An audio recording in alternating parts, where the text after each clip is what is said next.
Right then, hi everyone, good afternoon. Welcome along to our webinar, which is on what is managing procurement fraud. Just to mention, the session is being recorded, which will be available afterwards. If you have any questions throughout the session, please just pop them in the chat function and we'll come to them at the end, but do feel free to pop them in as and when we're going through the presentation. I'd also like to welcome and thank Declan Raitt and Rob Brooker from the Fraud Procurement Partnership, Forensic Procurement Partnership, who will be giving this presentation for us, and we look forward to lots of interesting content from them.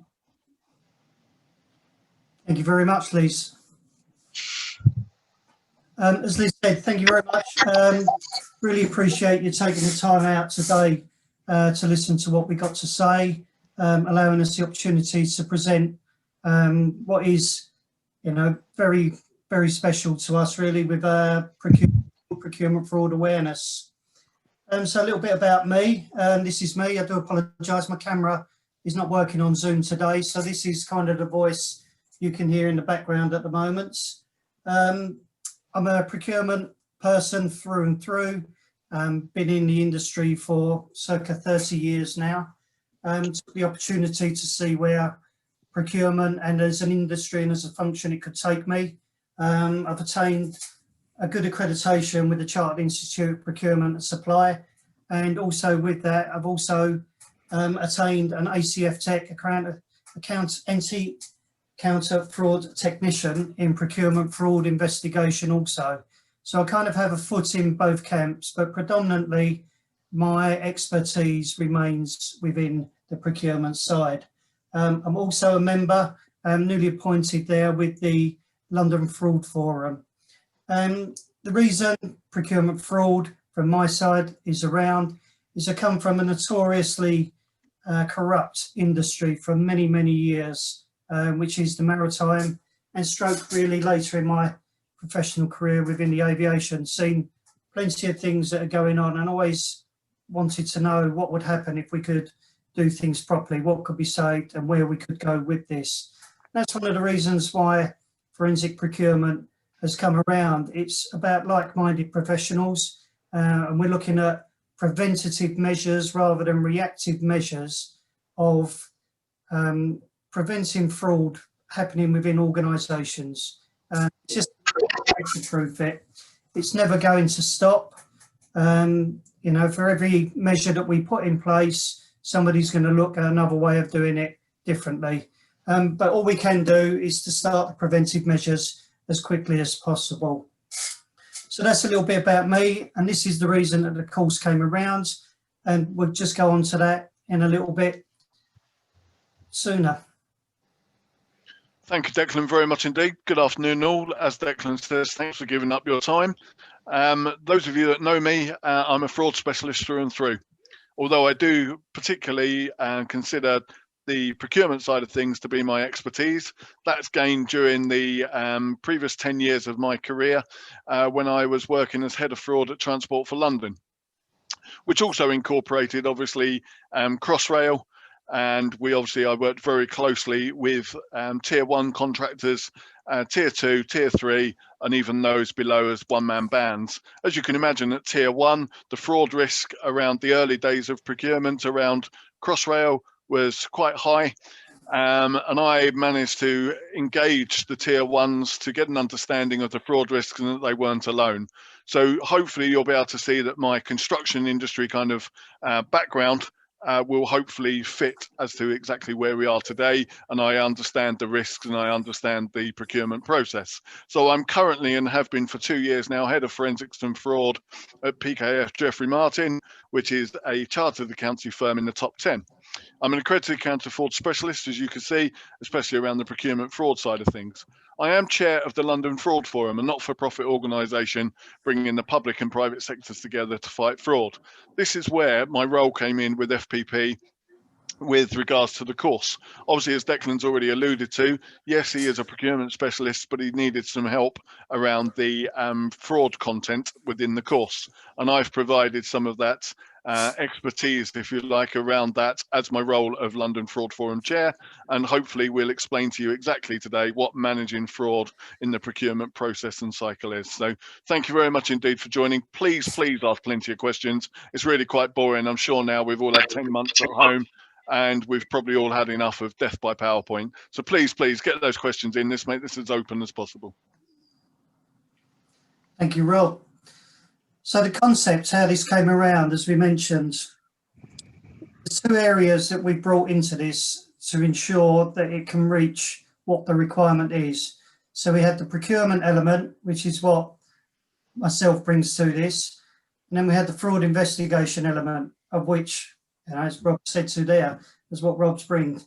Where these two cross over is where Forensic Procurement Partnership sits. It's in that middle, it's in that part, and what we are looking to do is to raise the awareness of procurement fraud happening within organisations and to offer assistance, some e-learning, some training, advice, sounding boards, whatever you'd like to call it, with regards to preventative measures for this.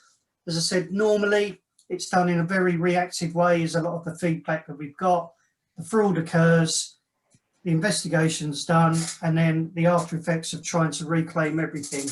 The idea here is put the preventative measures in place to stop the fraud from being able to happen. That's where we're looking at, that's where we're going with this. We have a short video here. I'm hoping soundtrack, there is a soundtrack to it, and apologies if you can't hear it, but there's some really good stats in this, which is one of the reasons why we're passionate about this course and what it can do and where losses can be made. I'm going to just run through, it's a couple of minutes. I do apologise if the sound doesn't come through as expected.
Over to you, Rob.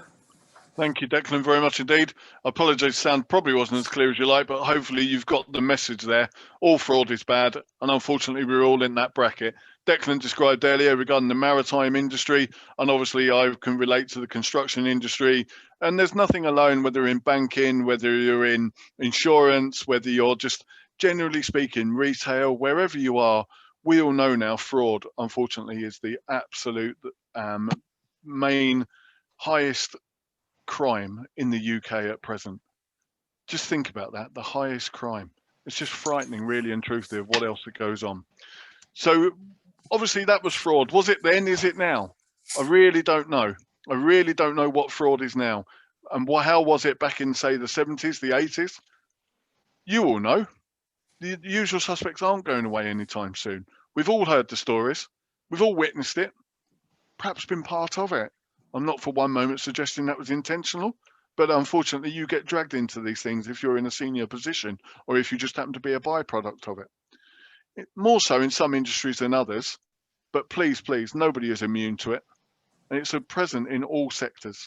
There is a Transparency International Corruption Perceptions Index that gives you it by industry and by country. That's quite a frightening outlook. But obviously some of you on here I know are fraud people and you would understand exactly where we're coming from with that. A majority don't even consider it. Here we're talking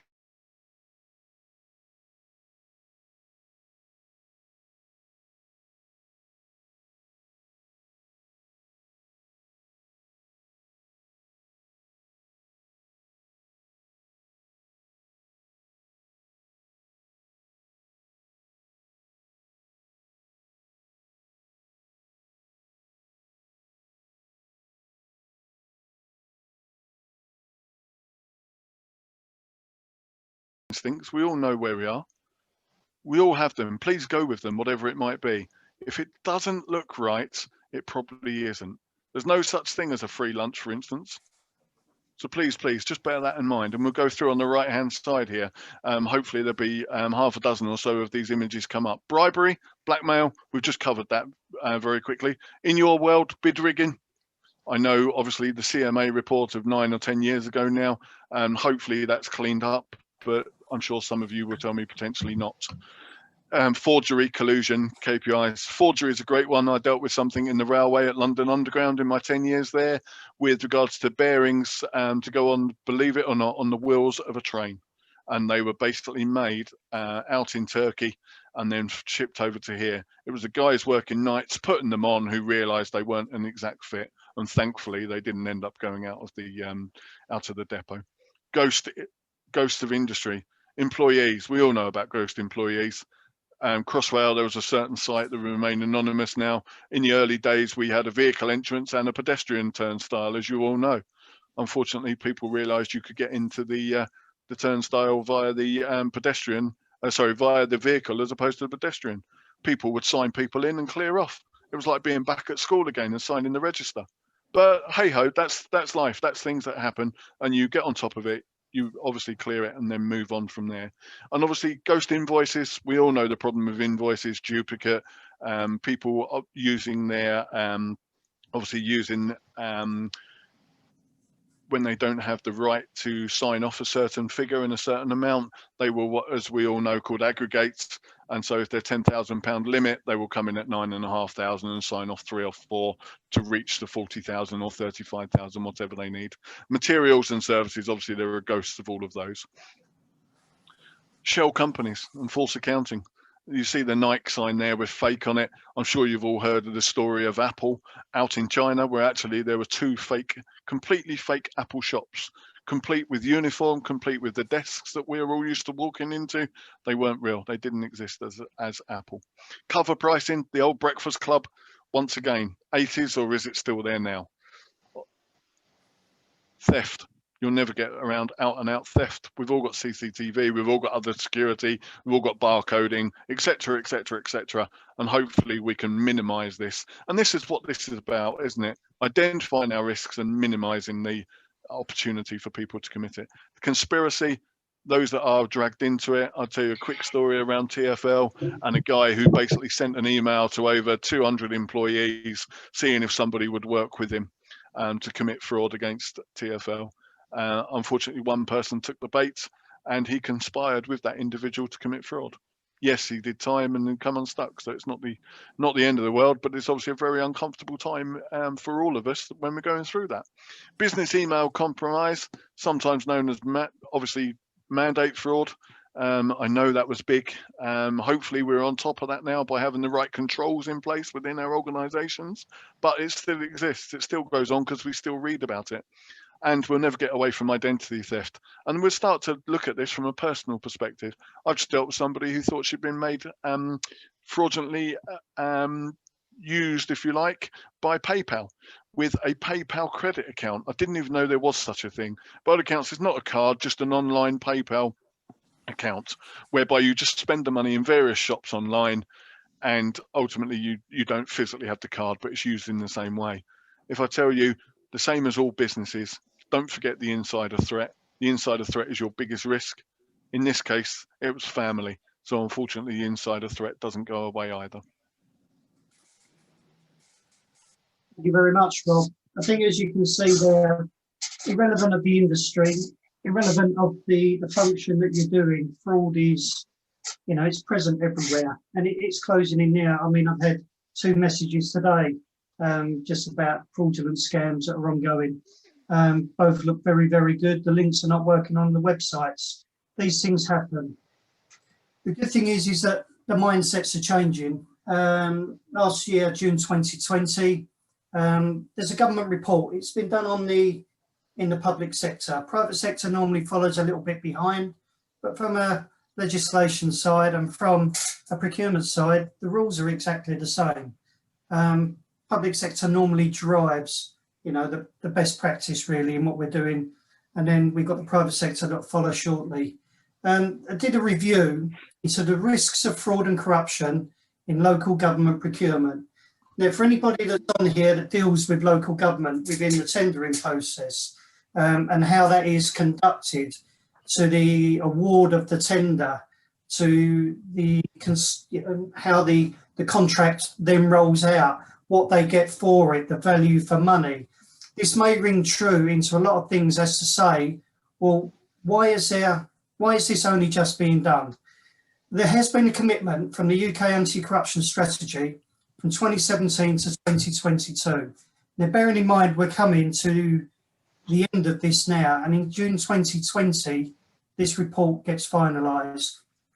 It has the backing of 2 MPs, and of which, you know, as FPP, we're in touch with both of these, and they want to be very proactive about rolling this out.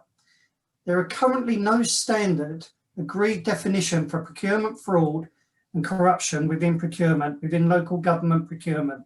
They actually don't have this. Now, this is a thing that we hear a lot of time. There are rules, there are legislations which we come onto, but there's no adherence to them. Somebody like me, procurement, I actually do not need a license, a qualification, or an accreditation to go and spend a company's millions of pounds. I could do a really bad job, move on, get moved on, no reference checks afterwards, and just start up again in the next position. You know, these things do happen. I must add, I don't actually do that. I do a very good job, I hope, for everybody. The suggestions that came out of this report are listed here. Improved transparency. One thing that's really big at the moment is what everybody's asking for. I need to know what this means. Strengthen the expertise. As I said, a lot of people, you can go down a professional route like I have, but a lot of people don't. On the job training, falling into it. Not many people say when they're leaving school, leaving college, leaving university, when I finish this and I've done everything, I want to get into procurement. Normally it's a post that somebody just gets moved into because really, in essence, from history, they're good at buying things. They want to improve the understanding of risks that are involved. They want to raise the awareness. And then a great one here, they recommend procurement awareness training. And I must add, we had no input into this report, but this is a great conclusion that's coming out of here. They want to build an anti-fraud and corruption culture. That to us means they want to be proactive. And then they want training on procurement systems and processes, ERP systems, P2P systems, B2B systems, whatever you want to call them, whatever provider you're with, they give you an idea, a way of managing risk and getting your big spend data and your analytics out from this. So this report is out. If you'd like to see a copy of this, we have a copy of it. If you get in touch with Liz, then we can arrange to have this forwarded on to you. So it's not a problem, it's out there in the public domain and it's well worth a read. So the e-learning, the reason that this came around. So in association with Accredex, who you'll see that are on this call as well, FPP has designed an e-learning course, which we think is exceptionally unique. There's not really anything out there. I've tried to find what was out there. It wasn't there. It needed to be there. So we've developed it. We've done this. Originally, this started as a nice PowerPoint presentation, which we thought was great. As we said earlier, another one death by PowerPoint. And that probably was true. In meeting Accredex, they've advised us that there is so much more out there. You see the video, that's where this kind of comes from. It's very different, but it's also very good. We have the Procurement Fraud Awareness. It's broken down into bite-sized little modules. No module is more than 15 to 30 minutes. Now, with an e-learning, you can't just sit there all day long doing this. You know, you need to be able to do it. But what this gives you is, this gives you an opportunity to do that. There's a final attestation at the end. You get CPD certification. For somebody like me, I have to have a chartered status to keep my accreditation. My CPD hours go towards this. And this is really great for us. CPD have given us these amount of hours in recognition of what the course provides. You can dip in, you can dip out of this on learning. As I say, you go through the modules, the phone rings, you're doing something, you can just stop, come out of it, and then you can go back to it as well.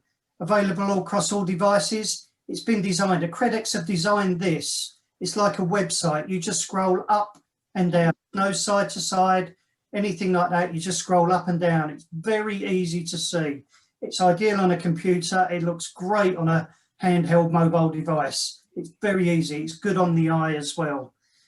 You get a 4 years access. You don't finish the course and that's the end of it. At the whole 12-month period, you can drop in, you can drop out. And if there's any changes that are made during that course, we're going to be going through legislation changes at the moment with Brexit that's going on. COVID will probably bring something around disaster recovery, which have all been tested now. We notify you, the course notifies you there's been a change. Go back in, refresh yourself. While you're there, you can run through the modules again. It's your course. You have a year's license for taking that course to do this. It links to key information. All the way, if we've got legislation, it takes you to where that legislation has been created and what the current real life scenario is with regards to it. It's quite agile. We can white label this course. You don't need Guy Fawkes, you don't need stormtroopers on there. You can have it to your own organisation, to your own colours. You can upload it to your own LMS. If you're doing it to white label, you might want to do that. Or you can come via the Accredex managed service. It's flexible, it's agile, it can do that for you. And one last thing, just to bring up on this as well. We released in October.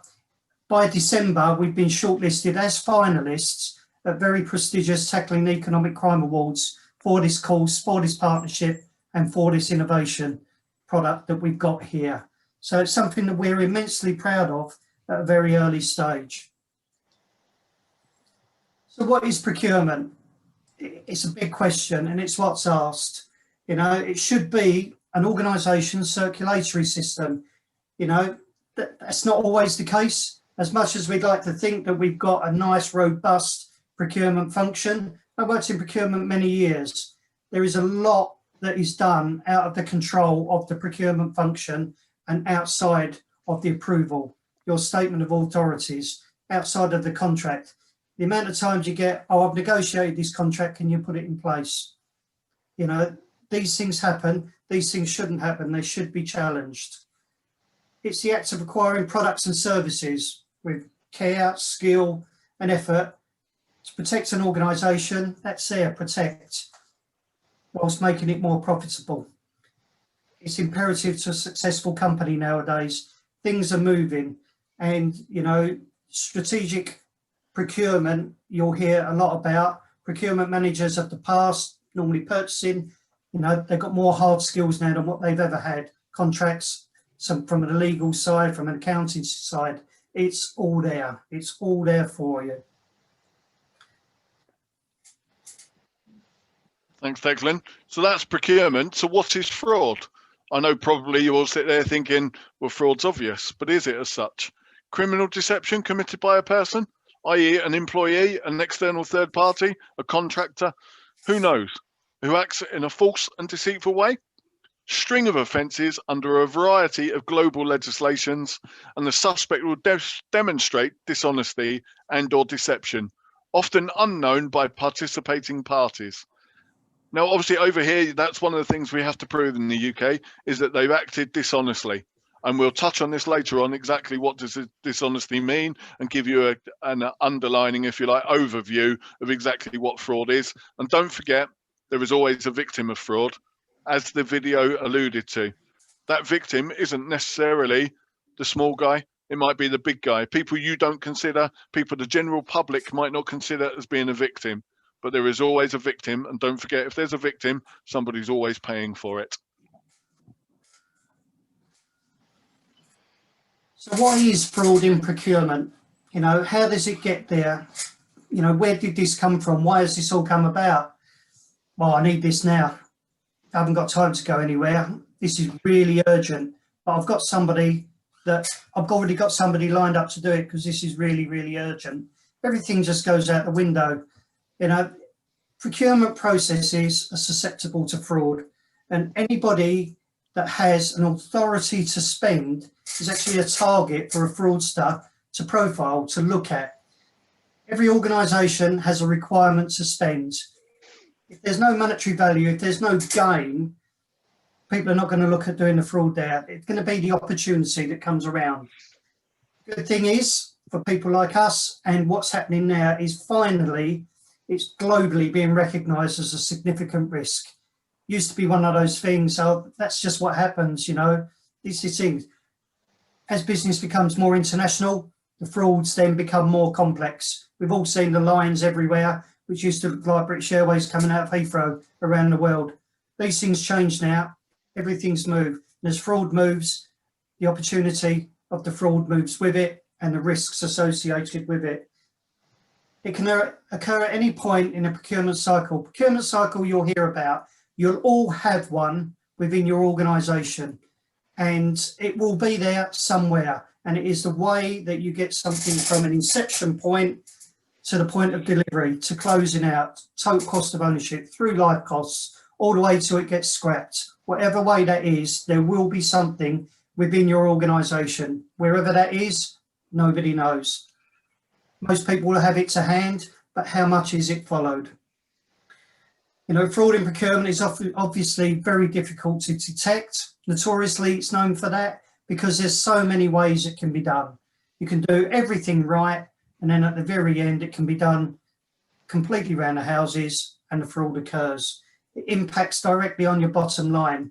As we said before, reference Transparency International. If you think of your own organisation's spend, and noting we've got quite a lot of companies on here today, think of how much you spend, not your turnover, but how much you spend to do your business. If you was tasked to take 5% of those costs out of your business, everybody would jump at that chance. 5% is the figure the Transparency International state. It's 4.76, but we'll go for 5, is lost to procurement fraud by most organisations. You know, that it's an astounding figure, which, you know, it saves jobs, it saves livelihoods. Reputational damage that follows. One of the things that we want to put across about this e-learning is this is here and it's not judgmental.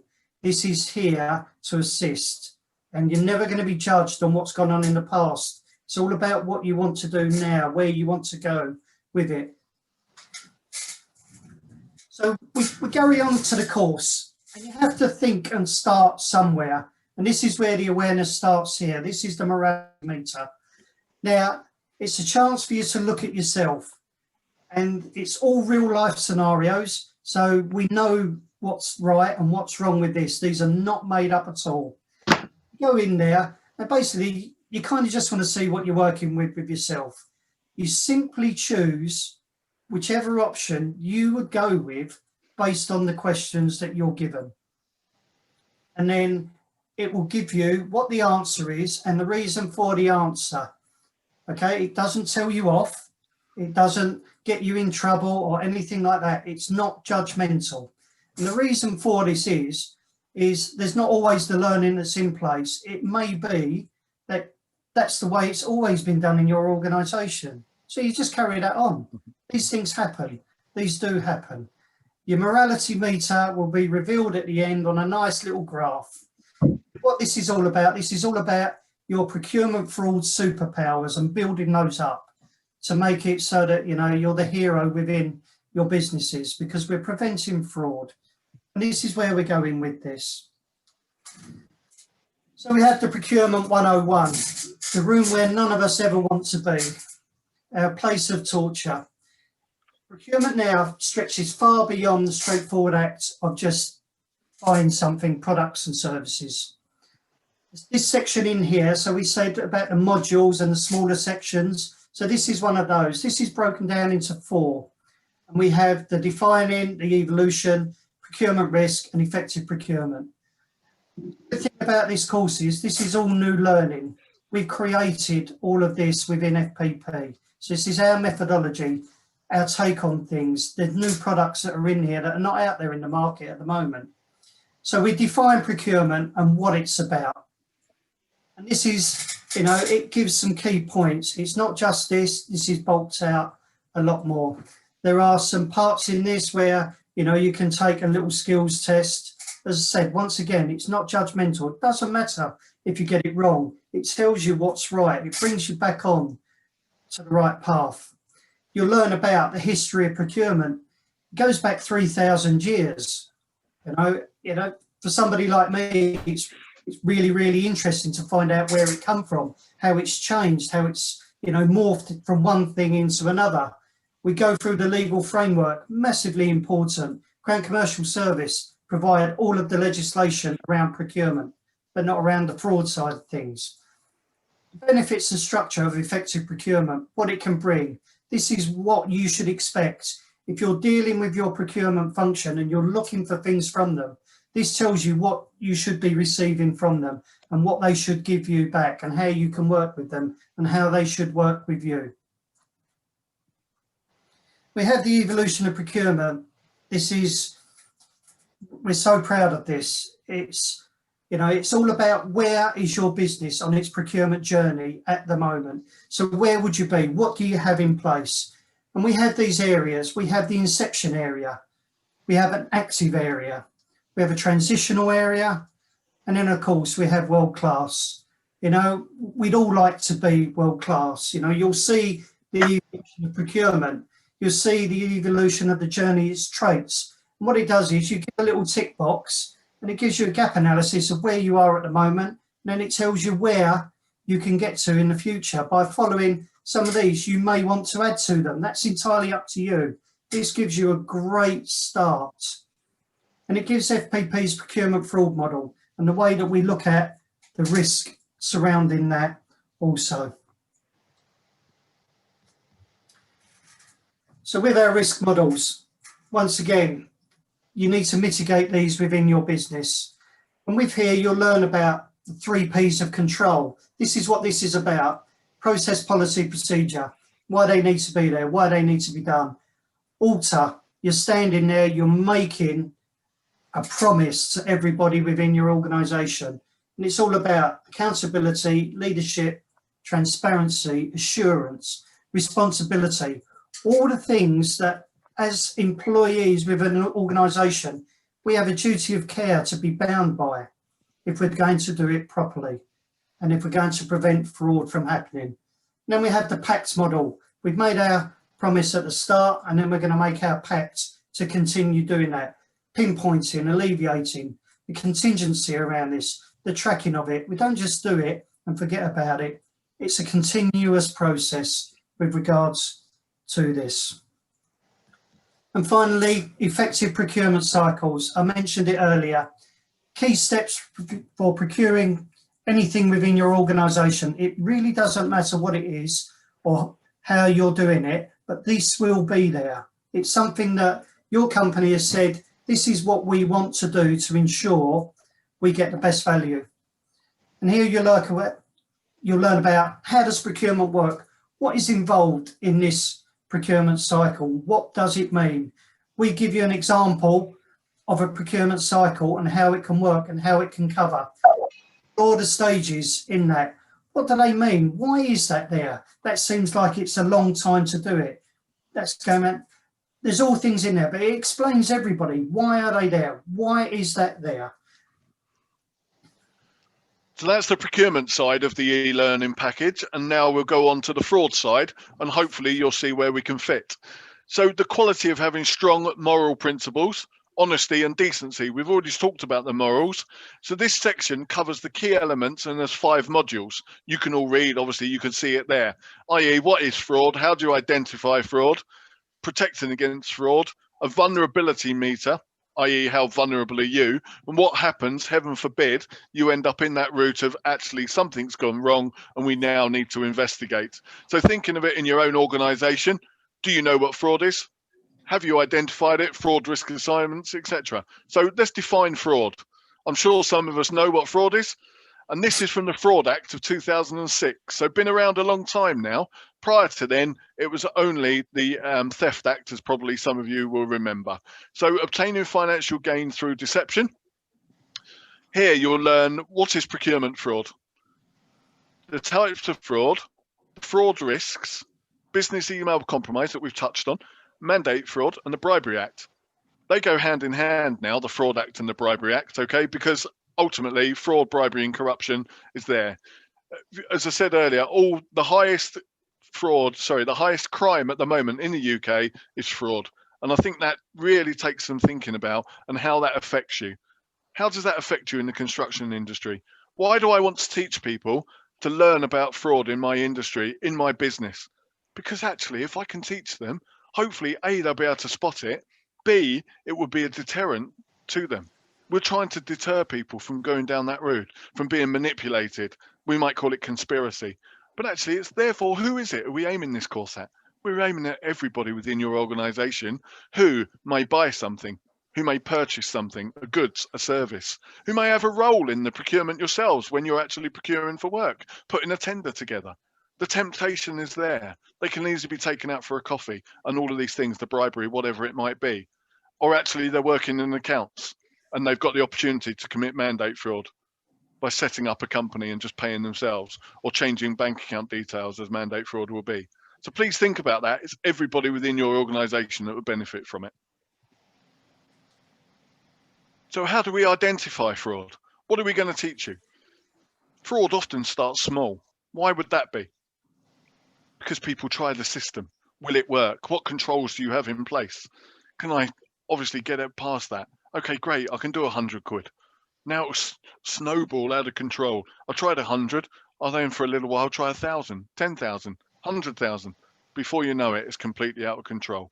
So therefore, you will now learn how to, in this course, why do people commit fraud?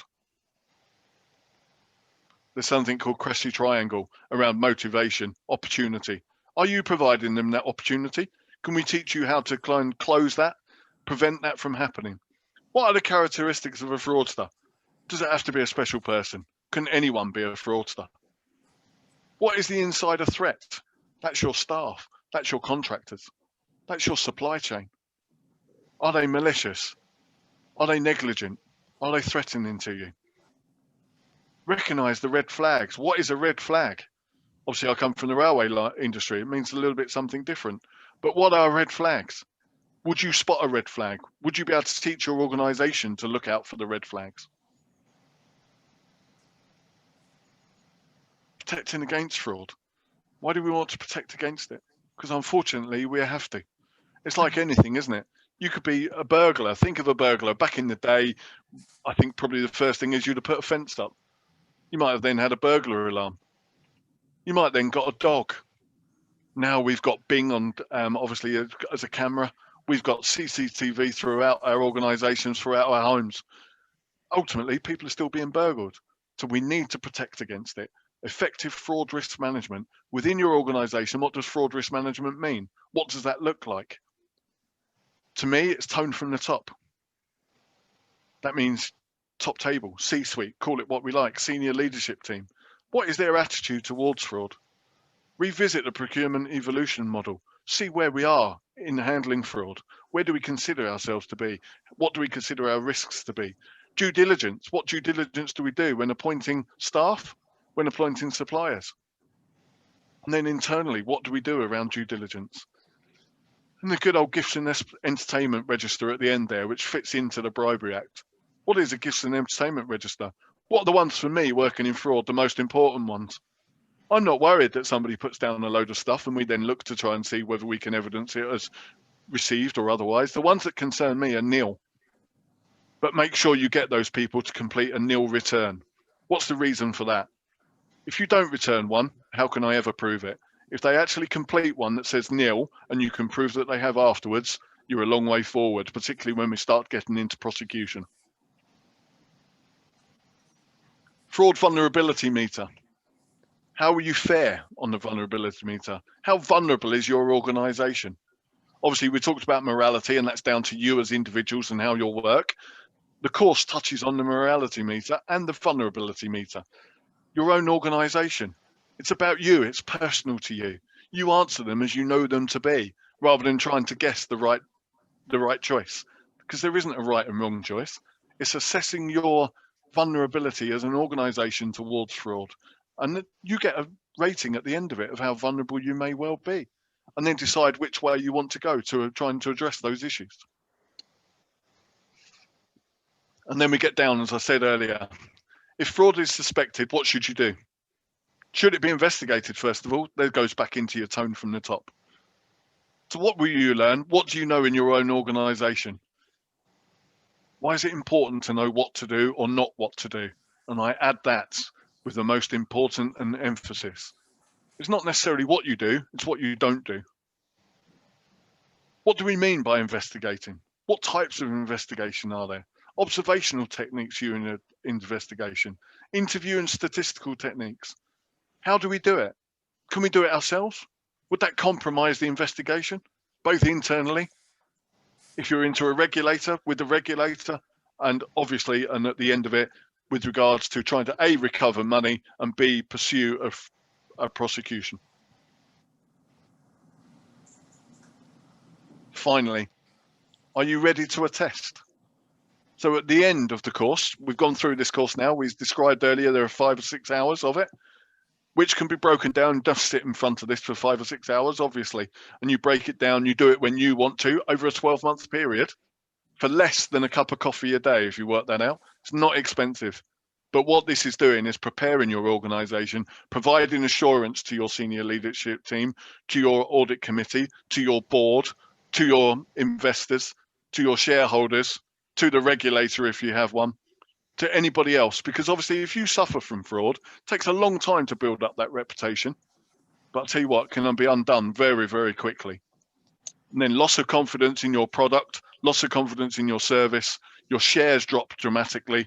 All of a sudden, you really have got a problem on your hands.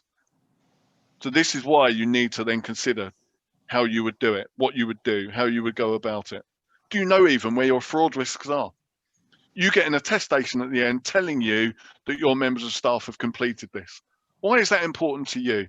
It shows you they have an understanding of procurement, they have an understanding of fraud. Woe betide them if they then step foul of that at a later date. Rob, I think that's the course in general. That's the way that we've run it through. This is what it provides to you. As I said, we're really, really grateful to the CIC for backing this course and in what it does in raising the awareness of procurement fraud within the construction industry. You know, it's great that such a great organisation is behind us on this. And it couldn't be done without the CIC, and it couldn't be done from an FPP perspective without Accredex. And in the backing of that, we've also now got the recognition of the CPD. We can demonstrate there's further discussions that can be had for you in rolling this out within your organisation. It's on the CIC website. The cost of it is on there. The cost has been done to ensure that you can roll this out in volumes. Procurement Fraud Awareness is brand new. There's not really anything out there like this at the moment in an e-learning format that gives this amount of information and gives this much back for the cost that this is doing. It's cost effective. It's less than your work cup of coffee every day. You know, it's achievable. This is great stuff.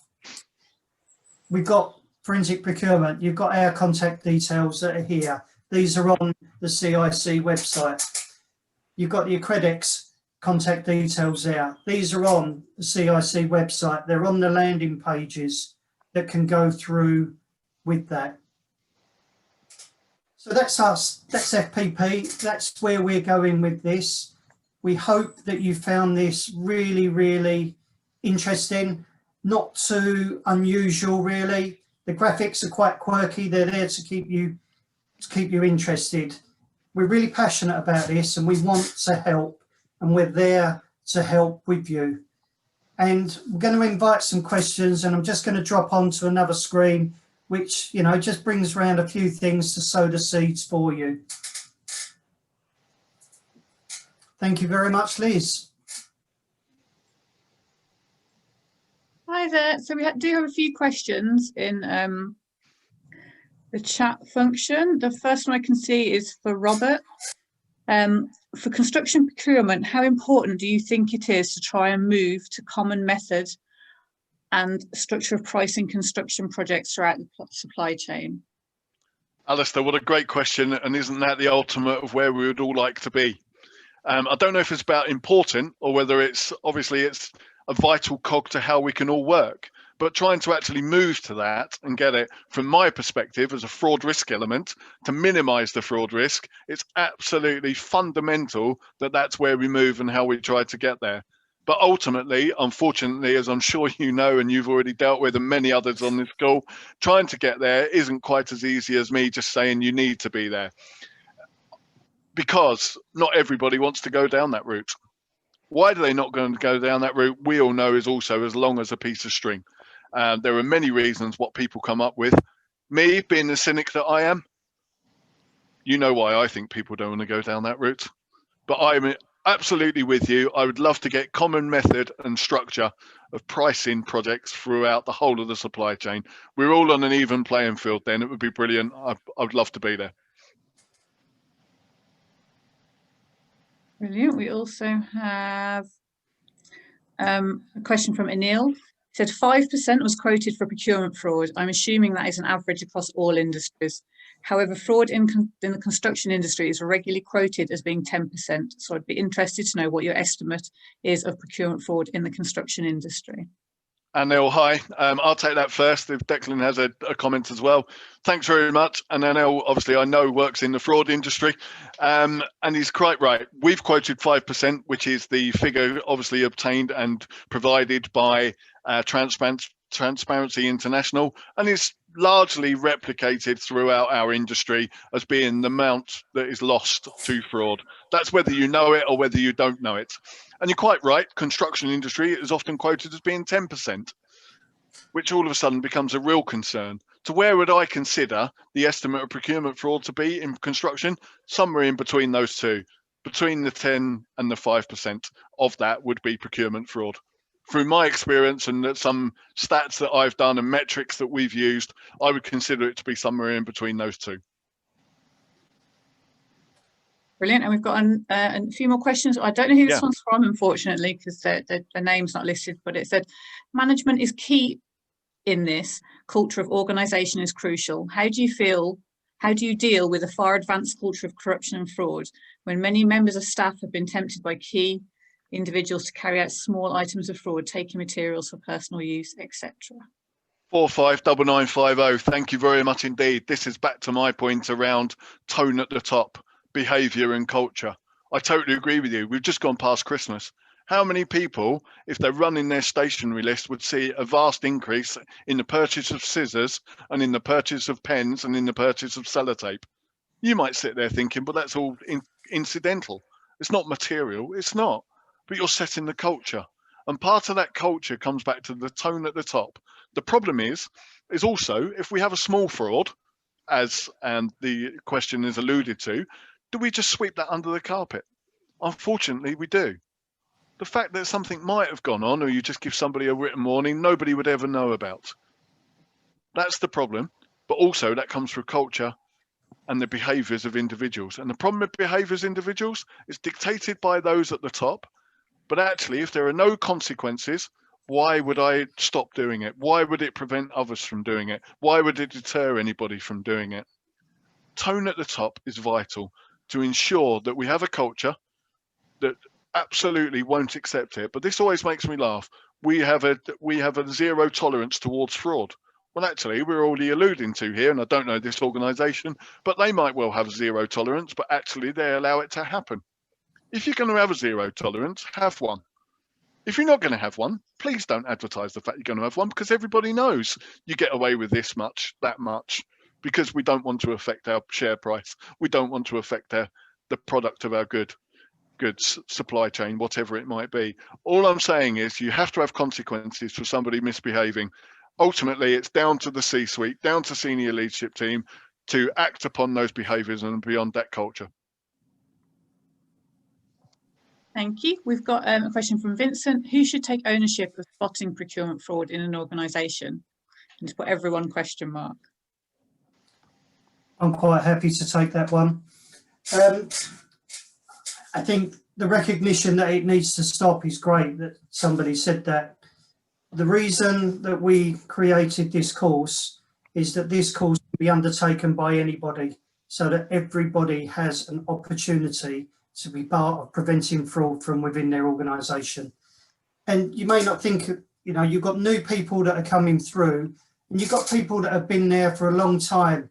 And depending on the industry that you're in and what part of the construction format that you're in as well, you do have change issues. We all have them. If I had a pound for every single time I've heard, we've always done it like that, we do not need to change. Unfortunately, the world is changing around this. And, we have new demographics that come through year on year on year. As people leave the business, there's new people that are coming in. But then collectively share this knowledge throughout the whole of the business, even down to, in a sense, procurement and accounts work really closely together. An accountant will constantly be seeing figures, and they'll be seeing patterns, trends, same suppliers. Why is that coming from there? Why is that coming from there? It used to be a privilege to get onto a procurement approved vendors list. But now, how do people get on there when the person before has always kept them off there? Or why does somebody actively promote somebody that nobody else wants on that list? By raising the awareness and giving everybody within an organisation the opportunity to do it, you cover a lot more bases than just having one person going around trying to look for it.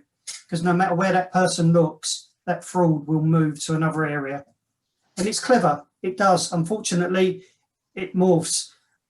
We can probably relate this to COVID. As soon as we get a vaccine that's coming in to do one thing, it goes into another area. These things happen. The frauds just move. The red flags, we've said them all before. So as many people that can do this awareness, and as much as you can raise that awareness, the more beneficial it will be to any organisation collectively as well. So I've got two more questions quickly. One from John. What measures are in place to ensure it's taken seriously at board level? Unless leadership on the side, process, policy and procedures are wasted, which I think we've touched on slightly, but I don't know if you want to expand. No, John's, yeah. Good point, John, and I thoroughly understand that. It's how back to your behaviours and culture and kind of consequences and tone at the top.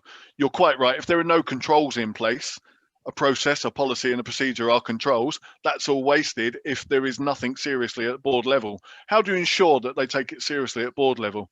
Heaven forbid, should I say, without you suffering a major fraud. But that's what makes people sit up and listen. Well, there you go. John's just added to it now. Do you think recent moves to ban Carillion directors will have an impact on other boards? I think that sets the mind a little bit if you're a director and think of the way you behave. Yes, you're quite right, John. Obviously it will, but back to your point, generally speaking, what can you do internally? Do you assess the risk? How many people actually have a strategic risk of fraud, bribery and corruption, financial crime, call it what you like? How many people have a fraud department, somebody actually assigned with the role of tackling fraud? How much awareness is done in your organisation? Always makes me laugh, people who say we have no fraud. First question I'd always ask, how much education and how much awareness do you do? If people aren't aware of it, how can they report it? That's what this course is about. It will educate you.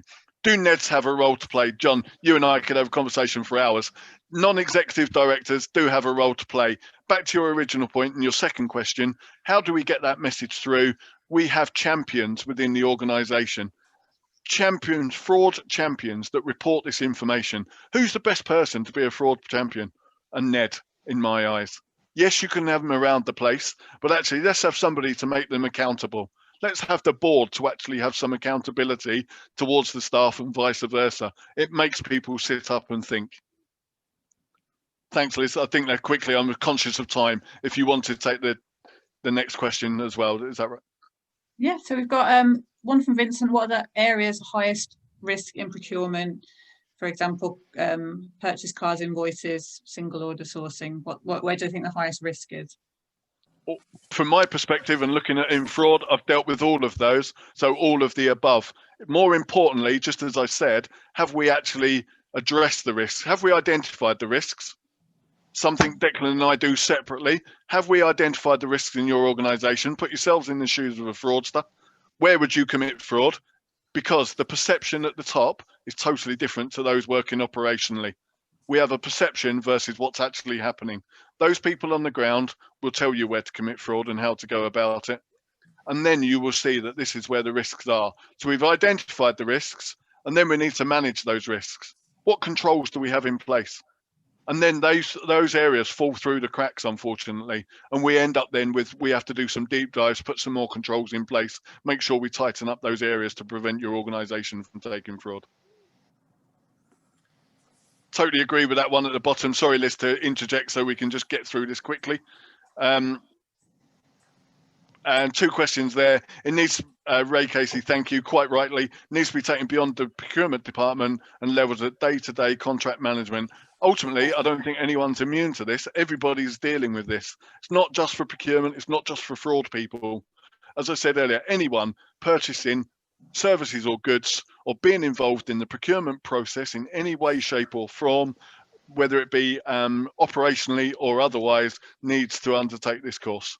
And the very last question there, really quickly, and I'm sorry, where do you go when the board are involved? That's the idea of NEDs and having chairs, etc. You have to become independent and report it to the board.